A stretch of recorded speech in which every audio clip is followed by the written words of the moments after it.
Welcome to a brand new episode of 20-Minute Playbook, a show about how the misfits, rebels, and idealists shaping our world got to the top of their game and how they stay there. Where each week I sit down with an elite performer, from iconic founders and CEOs to world-renowned investors and best-selling authors, to dive into everything from their favorite habits, tools, and books to a favorite failure and their definition of success, all in less than 20 minutes. I'm Daniel Scrivner, and on the show today, I sit down with Chris Zarou, who found and signed multi-platinum and Grammy Award-nominated rapper Logic, launching an incredible career as the CEO of Visionary Music Group. What's more incredible is that's after Chris was rejected from every major music label after trying to break into the industry as an intern. The common response that he got back was that he lacked enough experience. He even got a rejection letter from Def Jam, who later became the record label to sign Logic. I could go on and on with so many more stories, but I'm just going to stop there. You can follow Chris on Twitter at Chris Zarou. That's Chris, Z-A-R-O-U. And you can find Visionary Music Group online at teamvisionary.com. For links to everything we cover, as well as our favorite takeaways from Chris, visit outlieracademy.com/70. Let's jump in with Chris Zarou, founder and CEO of Visionary Music Group. Chris Zarou, thank you so much for coming on 20-Minute Playbook. I'm super excited to have you. My pleasure. Thanks for having me.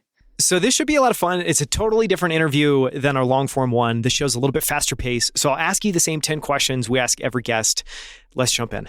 The first one, we always ask every guest if there's something you've been excited or fascinated about recently, just like what's been living in your brain that you can't stop thinking about. This wasn't recently. It's probably been 18-month fascination for me. I went down the Bitcoin rabbit hole, which led me to crypto, which led me to Web3. So that curiosity has kind of evolved. But yeah, I'm just enamored by it. I can see the ways it's going to change everything. It's so exciting to me, the disruption that it's going to create, which is better for everyone. So it's probably just entirely Web3 if I could boil it down to one thing. I don't have enough time in my day to learn as much as I want to learn. But yeah, I'm very excited about that space. Yeah, that's a deep, deep, deep rabbit hole. Oh, it's so deep. It is. In the last interview we had, you talked a little about your process for learning, and I feel like I can't not ask you to share a little bit of that here. So if we could maybe just roll back the tapes on whether it's Bitcoin, whether it's Web3, whether it's DeFi stuff, you're interested in this. What is your process for taking that from 0 to 1 and feeling like you really understand it and you're going down the rabbit hole? Sure. I try to reach into my network and find a connection or an introduction to what I've identified as subject matter experts in the space. And I think you'd be surprised, and maybe people aren't fortunate to have a network that I've been fortunate enough to build over the decade of my career. I think you'd be surprised, just cold reaching out to somebody. They love to talk about what their passion is, and people love to talk about what they love. And I think just being able to sit across from them over a Zoom, on a phone call, and I just pepper them with questions that I have going on in my head. And maybe it's when I started to develop my thesis on what I believe Bitcoin was going to represent in the world, talking to 3 or 4 or 5 of the people that I thought were experts on the subject, basically spitballing them my thesis and seeing if they thought that was right, which it could be that simple. And I don't care how I'm viewed, if I'm looked as ignorant or I'm looked at as silly or stupid. It doesn't bother me. I'm going into that conversation completely selfishly to try and learn everything I can about what I'm interested in. And so coming out of that, I'm sure you leave with so many questions, so many sites to visit, so many things to go and pull up. Do you then also have some process where you're like focused on finding height? Because I feel like there's 2 phases. There's like you're kicking it off and you're really trying to understand it. And then there's the now I need to keep my pulse on this thing. What is your approach to that? Yeah, I think keeping my pulse, I care less about, because once I fundamentally believe I understand something, I can kind of let it go and move on to something else. So I'm not in daily Bitcoin stuff as I used to be, because I spent months going down that rabbit hole and learning everything I needed to learn. And that frees you up for the next thing. Yeah, and then it's compounding knowledge, because then maybe I'll understand other stuff in the Web3 space much better. Then I went down the Ethereum rabbit hole and started, right? It's just compounding. Yeah, and there's new rabbit holes every day, especially Sure. in crypto. I'm super interested to hear your answer to this. So one of the things that we always ask every guest, talk a little bit about their superpowers, and then also just some of the things they've struggled with. And so in that first camp, what do you think of as your superpowers? And this can be you as a manager, this could be you as an investor, you as just Chris Zarou, and how do you harness those strengths? If I had to boil it down to one thing, not just as a manager, I think me as a human being, which has enabled any piece of business success that I was able to have, is probably emotional intelligence. It's kind of how I navigate my daily life, from people that I want to surround myself with, to people that I call friends, to founders that I invest in, to clients that I want to manage. It's simply just reading people. I have this intuitive way of doing it, from reading situations. When I was stepping into the music business at 19, 20 years old, completely blind in business in general, but even how the music business worked, I just kind of navigated it using my intuition and EQ. That kind of led me to everything, like picking clients. Like, a lot of my clients are really disciplined, really hardworking people, and there would be people in the music business who would make comments and go, "Oh, you're so lucky." Well, no, I'm not. I chose who I wanted to work with, right? It's not a coincidence. So yeah, I'd have to say emotional intelligence is number one for me. Super interesting. No one has given that answer. On the flip side, we all have things that we struggle with, and this could be just the way your brain's wired, just the way you like to work. It could be, the industry that you find yourself in. What do you feel like you've struggled with, and how have you either improved on those things or worked around those things over time? If I had to come up with one thing, I'd probably say being organized. I tend to have a monkey mind a little bit and jump all over the place. So I've had to create that discipline out of feeling that I owe it to people who work for me, owe it to my clients. I can't let things slip through the cracks. So that's something from when I first started to now, I've completely, it has been night and day in terms, I've put things in my life in terms of just keeping track of tasks and notes. And I play inbox zero now, which is funny because there was periods in my career when it was just the madness of it. I didn't do email at all. I know it sounds funny, but if someone wanted to get a hold of me, they would have to text or call me. I just couldn't keep up with it. It was too much. I felt it slowed me down. And to the evolution of it, now I play inbox zero. So yeah, it sounds like now you've got a lot more discipline, I yes. guess. Yeah, and maybe that's another way of saying it. You just have a lot more discipline about process. When I started, I was a kid, so I've gone through a lot of maturity too. Unsurprising. On the habit and routine side, and this, you can kind of take this in two veins. I think one could be, do you have set habits and routines that you've refined over time that you do every day?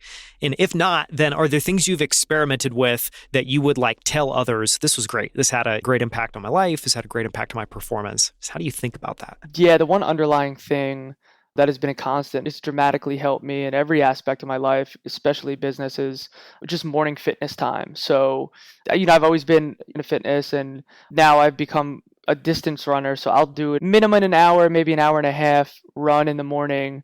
That kind of centers me. I generally get up, we'll have a coffee, take 30 minutes to get ready, and then I'm out the door. And that has been imperative to me because it's one of the only times it's less about the fitness. I really enjoy feeling fit. I really enjoy feeling healthy. But for me, it's more about the mental health component of it. I couldn't explain or articulate why it was so important to me throughout my career. It was my one non-negotiable. I don't care. I haven't took a breakfast meeting, in 10 years, maybe.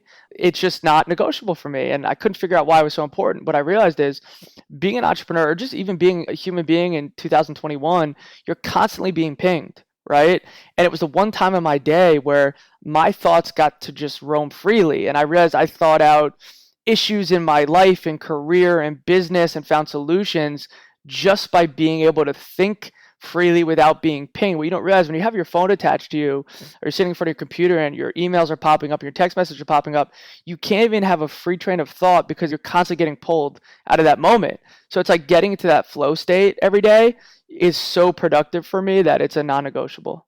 Do you run and listen to music, or do you run and just, with nothing, no phone, no music? 50-50 depending on how I'm feeling. So I do podcasts or I do music. If I find myself lacking the motivation that day, I'll generally do music. If it's a day where I have a high level of motivation, I can do a podcast. And then I'm also fluid. If I'm listening to the podcast because I really try to take it in and I notice my thoughts are just going and I'm tuning out of the podcast, I'll flip over to music. So yeah, that makes a lot of sense. I mean, we talked about this non-negotiable of running in the morning. On fitness, is there anything you do with diet and sleep that's been an amazing unlock for you, and or how has that evolved over time? Just your approach to fitness in general. Great. I've always tried to be very conscious of my diet. And I think when you're working out to the level and degree that I do it, so I did my first marathon in 2019. I also lift several times a week. There's a lot of days a week. I know it sounds odd. I work out twice. I'll do 2 days. It was a habit that I started during COVID because of the extra downtime that I had, that I realized has improved my life so much and also my business so much that I didn't want to let it go. So a couple days a week, I don't take a lunch and I'll use a lunch hour to go lift. And then in terms of sleep is an area of my adult life that I've tremendously struggle with. And I think it's part of what I just said about a monkey brain. It's hard to shut down and wind down for me. So one of the things that has dramatically helped me, this may sound odd, I can't stop talking about it to people in my life because it's such an easy hack, is getting sunlight early in the morning directly into your eyes. So I live in Manhattan. I'll go on my balcony and have a coffee all year round. And I started doing this about a year ago. And it's been the only thing that has been able to help my sleep schedule. I know it sounds funny. It helps you set your circadian rhythm. So what I noticed is at night, I'll actually be tired. And it's easier for me to fall asleep when if I wasn't getting that sunlight in the morning, I tended to feel tired at night. So is there like a set amount of time, and are you looking at the sun?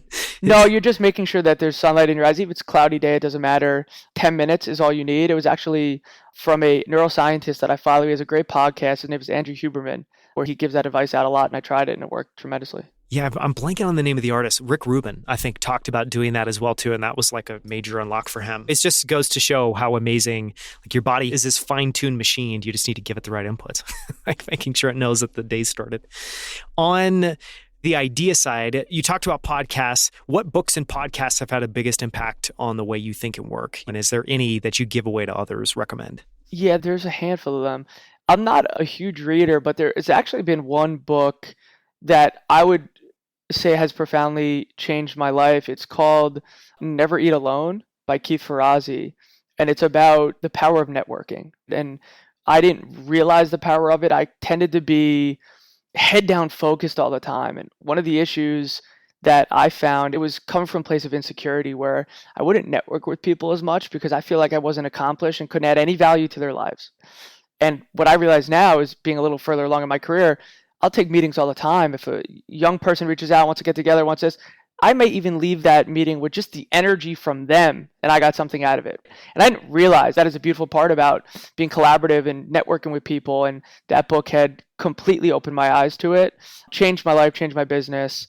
Yeah, in podcasts, there's a handful. Invest Like the Best, How I Built This, that I'll kind of go through. Anthony Pompliano has a great podcast that I really enjoy. So there's a handful of them. It's awesome. I love that you brought up Never Eat Alone because that's a book that I believe I have. I don't think I've ever read it. So it's fantastic. It's a good nudge. On the software and tool side, you talked about Inbox Zero. Is there just broadly in tools? This could be pieces of software like Superhuman, Notion. This can be physical, just things that you rely on. What do you use and what's helpful to you in terms of tools?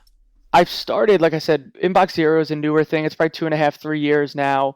What I realized that did, it lessens my anxiety around everything that's going on in my business life. I have a lot of stuff going on, and I feel like I'm super well aware of everything when I'm at Inbox Zero, and it's helped me kind of find that balance and just, to be honest, be more productive. And in terms of tasks, I use a pen and paper. It's right here on my desk. I'm very old school with that. It works for me. It really does. It's a literal to-do checklist for me, and I keep it on a daily basis. When it's done, I'll move on to a fresh page. So I found myself switching to that a couple of years ago, and I still will like use Things, which is the app that I use, just to be able to put stuff in almost to get it out of my mind if I'm just not near that piece of paper. But there's something just one really gratifying about being able to check something off physically and seeing that page start to fill up throughout the day. Is that what you like about it? What is it that you think is so helpful about using pen and paper? Yeah, because it's kind of a business journal of my week. The same papers in front of me, the same notepads in front of me when I'm on calls, and I might jot certain things down. And yeah, it could be an issue if you're not in front of it all the time. So one of the things that I've done is I email myself. So if I'm out and about and I have something that I need to remind myself of, I just drop myself an email. So when I am going through my email, when I'm in front of my computer, I could jot whatever I need to down on that paper. One question that we like to ask everyone which is a question that I just want to ask it because I wish this was a more common conversation, which is obviously on this show, we try to get people that have achieved incredible success in something. And one of the insights there is like everybody fails. And why aren't we asking people to kind of share a failure more often? And so this is my favorite question. And it really is just really broadly, if you can share a favorite failure. And I think what we're trying to get across there is something that I'm sure in the moment was probably painful, but that after the fact, that just ended up being really valuable experience or propelled you in a better direction. Is there anything there? Listen, there was hundreds of them, millions of them throughout my career. I was fortunate enough not to make a tragic mistake in any one of my clients' careers. I'm very grateful for that. I don't know if there's one in particular that stands out to me. I think if I could answer it in a different way, I think part of what's played into my success, I have zero fear of failure, just zero. Has never crosses my mind, does not bother me, has never deterred me from starting anything. And I think that's part of the reason I've been successful is I will dive in without any fear of failure. And that's probably why I've failed so much, because the more you're trying things, the more you're trying to build, I think the more you're going to fail. And to me, I look at it as a positive thing because I learned so much from it, right? Yeah. So I think that actually makes a ton of sense, because that's also why you're like, that's not a failure. I tried it, just didn't work. It's like it's not even in your vocabulary. And I have this unique ability, and my business partner Harrison reminds me a lot. Literally, probably why I can't answer the question right. I don't think about it ever again. It's over. Just move on. It's amazing. I wish I had that. On the success side, how do you think about success and just what that means to you personally? And do you have a definition of success for yourself? And that can be super loose, can be super refined. Success means something different to everyone. Personal life success for me is dramatically different from my business success. But I think where I'm at now in my life and career, if I can feel like I'm competing in a field and get this competitiveness out every single day and truly enjoy the process of it, that is success to me. It's not attached to any financial outcome. It's literally like, can I achieve both those things on a daily basis? Not every day is going to look that way. Am I feeling like I'm being competitive in this field that I'm playing in? And number two, am I enjoying the process? That's it. I think that's kind of a wonderful combination. Last question. What are you most grateful for in this phase of your life? My family and friends. I think that should be everybody's answer coming out of the year that was COVID. So that certainly reminded me and highlighted that for me. Well, thank you so much for coming on the show. I know anyone can find you on Twitter at Chris Zarou. You're also a Visionary Music Group. People can Google that. People can find that. This has been a ton of fun. Thank you so much for coming on 20-Minute Playbook. Thank you. Thank you so much for listening. You can find links to everything that we discussed, as well as the show notes and transcript for this episode at outlieracademy.com/70. For more from Chris, listen to our in-depth conversation all about how he broke into the music industry, signed the rapper Logic, and launched Visionary Music Group in episode 69.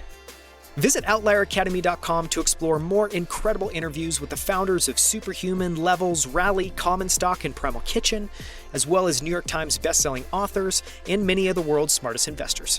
From our entire team at Outlier Academy, we hope you enjoyed the show. I hope to see you right here next week on 20-Minute Playbook.